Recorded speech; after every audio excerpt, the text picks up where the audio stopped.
Article road safety से संबंधित है। आप जीएस पेपर सेकंड के इस टॉपिक से आर्टिकल को रिलेट कर सकते हो। क्या कंटेस्ट है? हाल ही में union minister of road transport and highways Nitin Gadkari ने एक स्टेटमेंट दी। टारगेट ये है, अभी हमारे देश में जितने रोड एक्सीडेंट्स होते हैं ना, उसकी संख्या को 2025 आते आते 50% कम करना, और फाइनली 2030 आते आते रोड एक्सीडेंट्स की वजह से 0 डेथ अचीव करना। Union minister for road transport and highways Nitin Gadkari ने 2020 में स्वीडन में एक कॉन्फ्रेंस में पार्टिसिपेट किया था, जिसका नाम था third high level global conference on road safety for achieving global goals 2030। इसमें यह कंसेप्चुलाइज किया गया था कि 2030 आते आते इंडिया इस टारगेट को अचीव कर लेगा कि रोड एक्सीडेंट की वजह से 0 डेथ होंगी। तो ये तो हुई टारगेट्स की बात, लेकिन अब हम बात करते हैं रियलिटी की। करंट स्टेटस क्या है? देखो, 2010 में भी यूनाइटेड नेशंस जनरल असेंबली ने global plan for decade of action for road safety 2011 से 2020 अडॉप्ट किया था। तो यूनाइटेड नेशंस जनरल असेंबली के इस प्लान में यह डिसाइड किया गया था कि 2020 आते आते रोड एक्सीडेंट्स की वजह से जो डेथ होती है ना, उस आंकड़े को 50% कम करना है।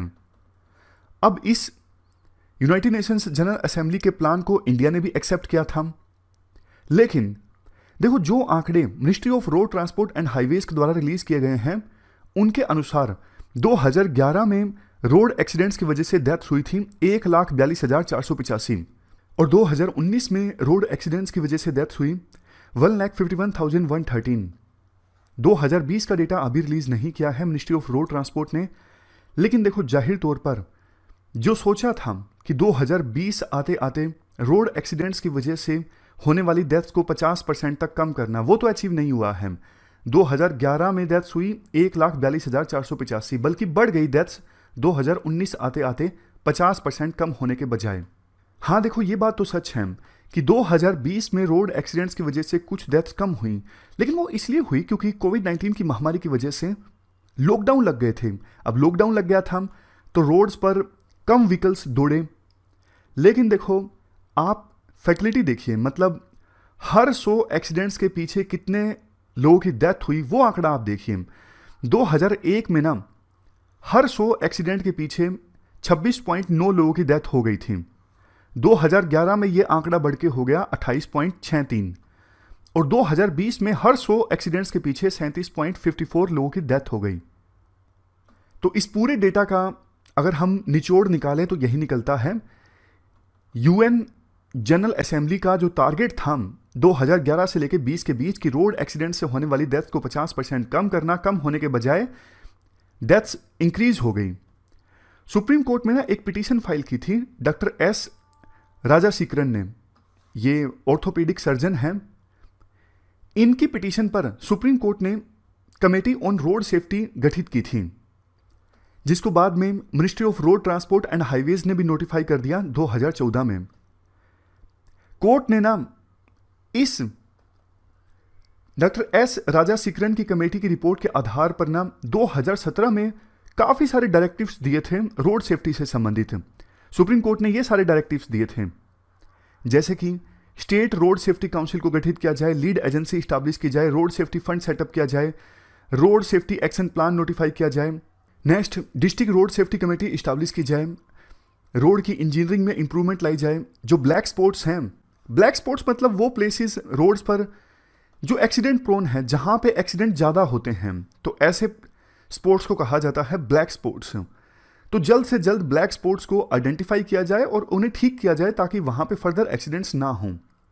ट्रैफिक कामिंग मेजर्स को अडॉप्ट किया जाए, मतलब ट्रैफिक को कम करने के measures. Road safety audit conduct किया जाए, रोड सेफ्टी इक्विपमेंट्स को एक्वायर किया जाए, ट्रामा केयर सेंटर्स को इस्टेब्लिश किया जाए। इसके बाद रोड सेफ्टी एजुकेशन को इंक्लूड किया जाए स्कूल करिकुलम में। अब कायदे से देखो, ये सारे जो मेजर्स थे ना, बहुत अच्छे थे, लेकिन बात वही है, इंप्लीमेंटेशन हमारे देश में वीक रहता है। तो इन मेजर्स को लेटर एंड स्पिरिट में इंप्लीमेंट नहीं किया गया, यानी अच्छे से इंप्लीमेंट नहीं किया गया। इसके बाद राइटर रीजंस बताते हैं कि रोड एक्सीडेंट्स की वजह से होने वाली डेथ्स हमारे देश में कम होने का नाम क्यों नहीं ले रही हैं।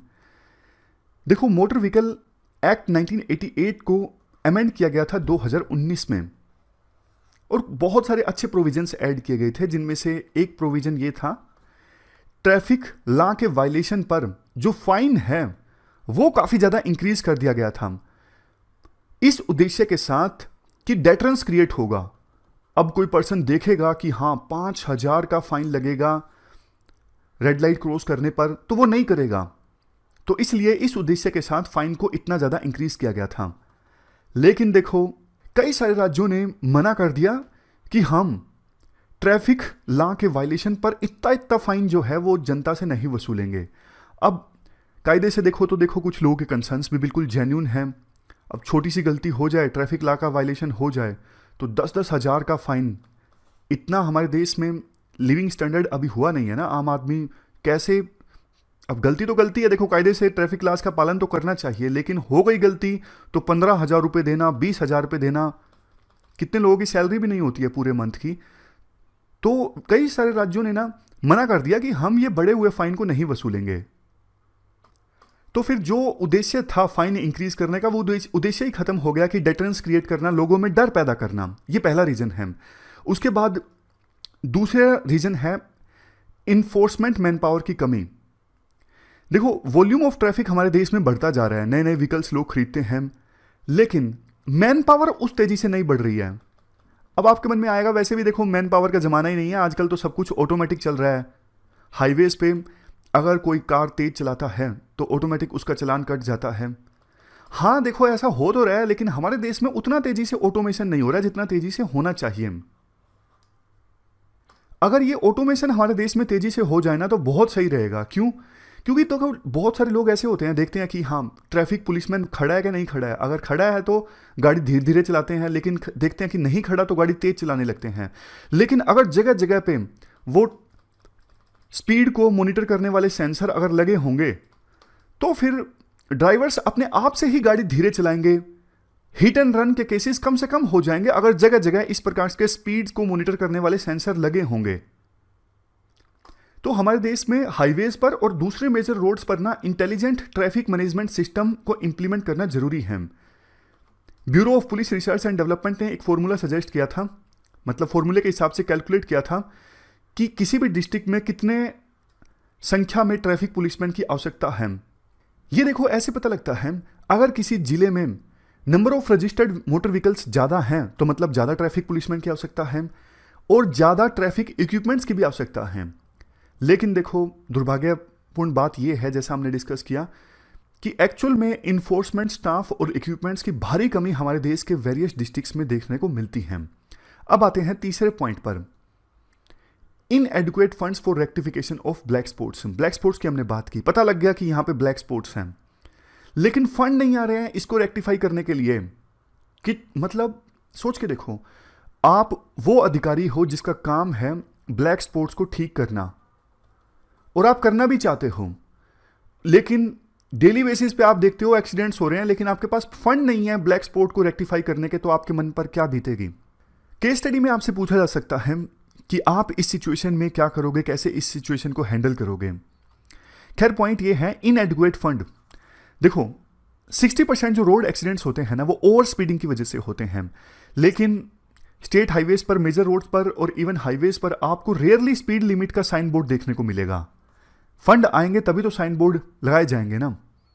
चौथा पॉइंट, ज़्यादातर ड्राइवर, कंडक्टर्स या फिर ट्रांसपोर्ट कंपनीज में दूसरे स्टाफ अगर गवर्नमेंट कॉरपोरेशंस को छोड़ दें तो प्राइवेट इंडस्ट्री में जो ये ड्राइवर, कंडक्टर या फिर दूसरे स्टाफ होते हैं ना, ये बहुत कम सैलरी पर ओवर टाइम काम करते हैं। मतलब सैलरी इनकी काफ़ी कम होती है और काफ़ी घंटों तक काम करते हैं, तो बहुत ज़्यादा थक जाते हैं। इनकी सर्विस कंडीशन से इंप्रूव होनी चाहिए ताकि इनका जो अटेंशन है रोड पर वो इंक्रीज हो।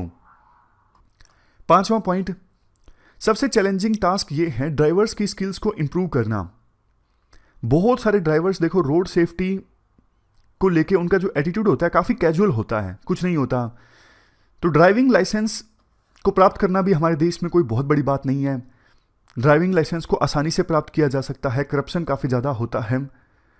और अगर कोई ट्रैफिक लॉ का बार बार वायलेशन करता है, मान लीजिए उसका लाइसेंस जो है वो सस्पेंड हो गया, तो उस दौरान रिफ्रेशर ट्रेनिंग के लिए भी इंस्टीट्यूट्स हमारे देश में नहीं हैं। जो अमेंडेड मोटर व्हीकल एक्ट है इसमें कई सारे प्रोविजंस थे, लेकिन वो अभी तक फोर्स में नहीं आए हैं, एग्जिस्टेंस में नहीं आए हैं। देखो, जो ये मोटर व्हीकल एक्ट के जो प्रोविजंस हैं इनको इन्फोर्स करना स्टेट्स की जिम्मेदारी है। तो कुछ कुछ स्टेट्स ने शुरुआत कर दी है इन प्रोविजंस को इम्प्लीमेंट करने की, कुछ स्टेट्स बहुत ज़्यादा ढीले हैं, उन्होंने अभी तक कुछ शुरुआत नहीं की है। इसके बाद नेक्स्ट पॉइंट, देखो रोड एक्सीडेंट्स में जिन लोगों की डेथ्स होती है ना, उनमें से 2/3 तो टू व्हीलर चलाने वाले होते हैं, लेकिन टू व्हीलर पे हमारे देश में ध्यान ही नहीं दिया जाता। सेफ्टी हेड गियर को पहनना मैंडेटरी है वैसे तो, लेकिन इसे भी स्ट्रिक्टली इंप्लीमेंट नहीं किया जाता है। जैसे जो अमेंडेड मोटर व्हीकल एक्ट है उसमें एक प्रोविजन ये किया गया है कि अगर जुवेनाइल्स ट्रैफिक लॉस का वायलेट करते हैं तो उसकी जिम्मेदारी उसके घर में जो बड़े हैं उनकी होगी, पेरेंट्स की होगी, लेकिन इसे भी स्ट्रिक्टली इन्फोर्स नहीं किया जाता है। Next, emergency response support system. ये देखो पूरे इंडिया में अब हेल्पलाइन का जो नंबर है रोड एक्सीडेंट्स की सिचुएशन में वो 112 है, और जल्दी से अगर हेल्प मिल जाए रोड एक्सीडेंट के बाद तो उस गोल्डन आवर में जान बचाई जा सकती है। लेकिन सभी स्टेट्स में अभी इस इमरजेंसी रिस्पॉन्स सपोर्ट सिस्टम को इफेक्टिवली इंप्लीमेंट नहीं किया जा रहा है। लास्ट में बात आती है डेटा की। देखो, जो हमने शुरुआत में रोड एक्सीडेंट्स की से होने वाले डेथ का डेटा डिस्कस किया ना, अब आपको भी पता है इतने सारे एक्सीडेंट्स हो जाते हैं, उनका डेटा तो रजिस्टर ही नहीं हो पाता। मतलब एक्चुअल में रोड एक्सीडेंट्स की वजह से डेथ्स काफ़ी ज़्यादा होती होंगी, लेकिन बहुत सारी डेथ्स तो रजिस्टर भी नहीं होती होंगी। तो ministry of road transport and highways का जो एक्सीडेंट डेटा कलेक्शन फॉर्मेट है ना, वो अच्छा नहीं है, बहुत कॉम्प्लेक्स है। देखो, एक्सीडेंट्स का डेटा कलेक्ट करना ये टाइम कंज्यूमिंग है, लेकिन डेटा अच्छे से अगर रजिस्टर होता है ना तो फ्यूचर एक्सीडेंट्स को रोका जा सकता है। अभी एक इनिशिएटिव है IRAD यानी integrated road accident database project. ये ministry of road transport and highways का इनिशिएटिव है, फंड किया जा रहा है वर्ल्ड बैंक के द्वारा।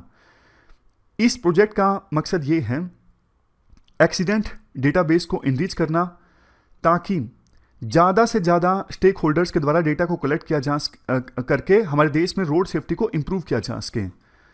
तो राइटर यही कहते हैं, इस प्रकार के प्रोजेक्ट्स अगर इंटीग्रेट होते हैं और अच्छे से सिनर्जी होती है विभिन्न प्रोजेक्ट्स के डेटा कलेक्शन में, तो फिर डेटा जो है मोर यूजर फ्रेंडली होगा, उसका एनालिसिस अच्छे से हो सकेगा और रोड एक्सीडेंट्स को कम किया जा सकेगा।